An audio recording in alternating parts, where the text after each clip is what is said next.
Assalamualaikum warahmatullahi wabarakatuh. Izin memperkenalkan diri.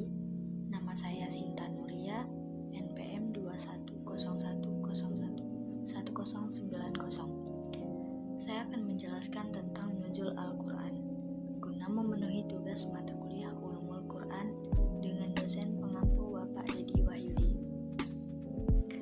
Sebelum memasuki ke materi inti, di sini saya akan menjelaskan terlebih dahulu apa itu Al-Quran.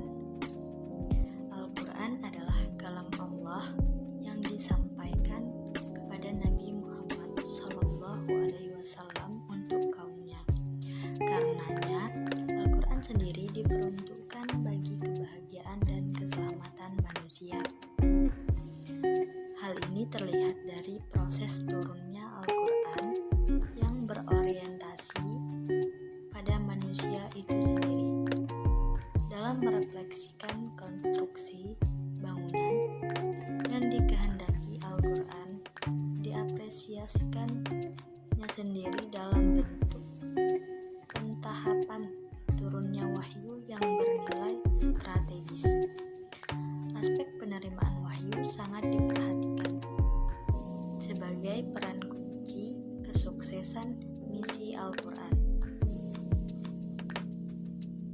Selanjutnya, pengertian nuzul Al-Quran. Nuzul Al-Quran yang secara harfiah berarti turunnya Al-Quran adalah istilah yang merujuk kepada peristiwa penting penurunan wahyu Allah. Pertama kepada Nabi dan Rasul terakhir agama Islam, yakni Nabi Muhammad SAW. Ramadan adalah bulan diturunkannya Al-Quran. Turunnya Al-Quran dari Allah Subhanahu wa Ta'ala kepada Rasulullah SAW diperingati setiap tanggal 17 Ramadan. Menurut bahasa, kata Al-Quran adalah bentuk masdar dari kata kerja Iqra yang berarti bacaan. Selanjutnya, sejarah nuzul Al-Quran. Para ulama membagi sejarah turunnya Al-Quran dalam dua periode.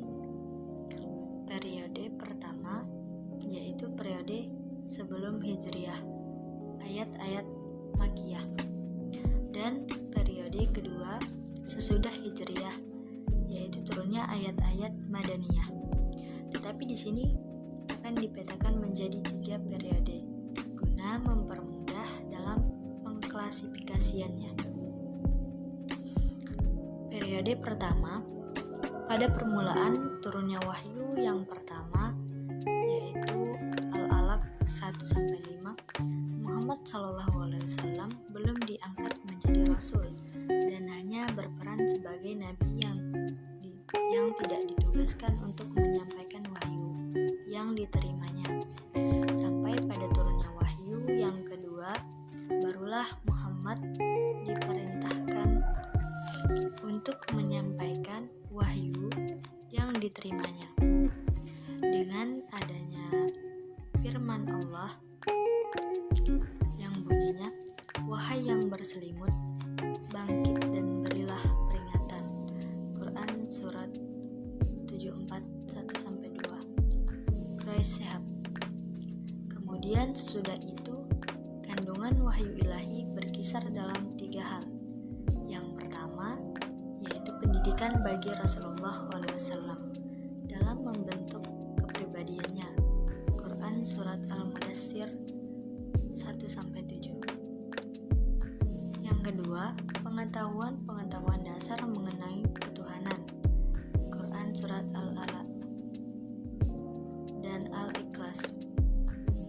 Yang ketiga, keterangan mengenai dasar-dasar akhlak Islamiyah serta bantahan-bantahan secara umum mengenai pandangan hidup masyarakat jahiliyah ketika itu. Selanjutnya, periode kedua. Sejarah turunnya Al-Quran pada periode kedua terjadi selama 8-9 tahun. Pada masa ini terjadi pertikaian dahsyat antara kelompok Islam dan jahiliyah. Kelompok kelompok oposisi terhadap Islam menggunakan segala cara untuk menghalangi kemajuan dakwah Islam. Pada masa itu, ayat-ayat Al-Quran di satu pihak silih berganti turun, menerangkan kewajiban-kewajiban prinsipil penganutnya, sesuai dengan kondisi dakwah ketika itu. Quran Surat An-Nahl. Lalu periode ketiga, pada periode ini dakwah Al-Quran telah mencapai atau mewujudkan suatu prestasi besar, karena penganut-penganutnya telah dapat hidup bebas melaksanakan ajaran-ajaran agama di Yatsrib yang kemudian diberi nama Al-Madinah Al-Munawwarah. Periode ini berlangsung selama 10 tahun.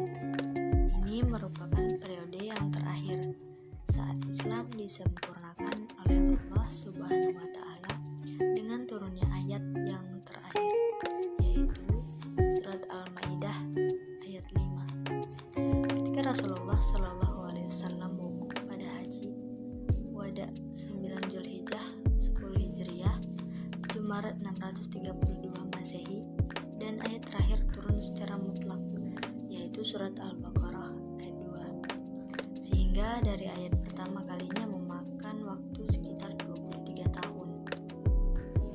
Sesungguhnya penulisan atau pencatatan dalam bentuk teks Al-Quran sudah dimulai sejak zaman Nabi Muhammad SAW.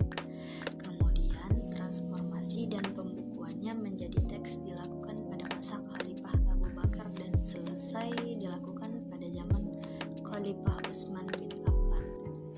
Pada masa Rasulullah SAW, pada masa ketika Nabi Muhammad SAW masih hidup, terdapat beberapa orang yang ditunjuk untuk menuliskan Al-Quran, yakni Zaid bin Sabit, Ali bin Abi Thalib, Muawiyah bin Abu Sufyan, dan Ubay bin Ka'ab. Sahabat yang lain juga kerap menuliskan wahyu tersebut, walau tidak diperintahkan. Media penulisan yang digunakan saat itu berupa pelepah kurma, lempengan batu, daun lontar, kulit atau daun kayu, pelana, potongan tulang belulang binatang.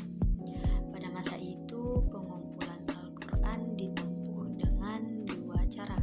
Yang pertama yaitu al-jam' bis sudur. Para sahabat langsung menghafalnya di luar kepala setiap kali Rasulullah Shallallahu Alaihi Wasallam menerima wahyu. Hal ini bisa dilakukan oleh mereka dengan mudah terkait dengan kultur atau budaya orang Arab yang menjaga Turath atau peninggalan nenek moyang mereka. Di antaranya berupa syair atau cerita. Dengan media hafalan, dan mereka sangat masyhur dengan kekuatan daya hafalannya.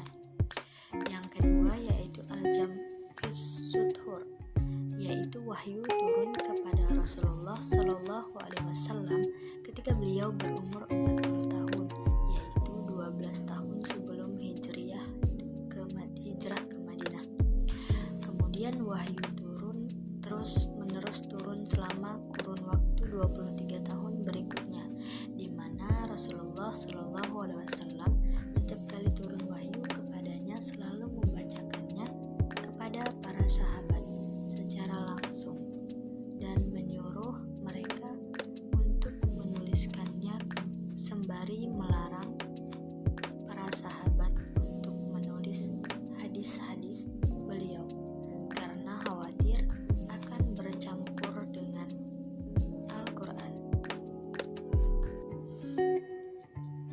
Pada masa pemerintahan Abu Bakar As-Siddiq, pada waktu terjadi pertempuran di Yamamah, yaitu perang kemurtadan atau Riddah. Perang ini terjadi pada tahun ke-12 Hijriah, yakni perang antara kaum muslimin dan kaum murtad atau pengikut Musailamatul Kadzdzab yang mengaku dirinya nabi baru, di mana mengakibatkan 70 penghafal Al-Quran di kalangan sahabat Nabi gugur.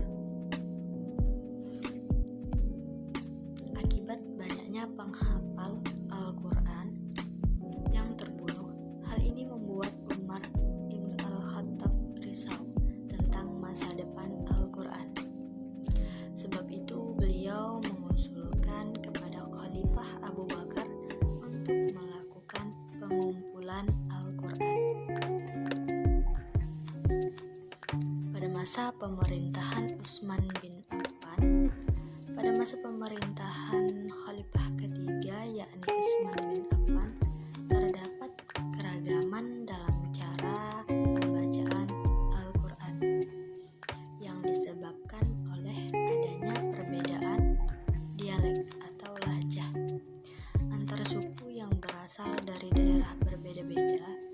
Hal ini menimbulkan kekhawatiran Utsman sehingga ia mengambil kebijakan untuk membuat sebuah mushaf standar atau menyalin mushaf yang dipegang Hafsah yang ditulis dengan jenis penulisan yang baku. Standar tersebut yang kemudian dikenal dengan istilah cara penulisan atau rasam Utsmani yang digunakan hingga saat ini. Selanjutnya, Quran sebagai wahyu. Al-Quran merupakan kitab suci terakhir umat Islam sebagai pedoman hidup dan penyempurna dari ajaran-ajaran agama sebelumnya. Al-Quran penuh dengan makna dan relevan dengan segala zaman.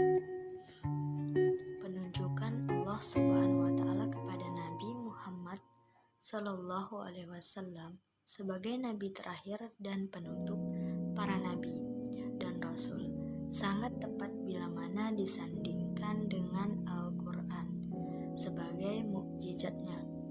Keberadaan Al-Quran akan terus dikaji dan diteliti dari segala hal karena Al-Quran memuat berbagai petunjuk yang erat kaitannya dengan kehidupan manusia dan alam, baik sebagai makhluk individu maupun sosial.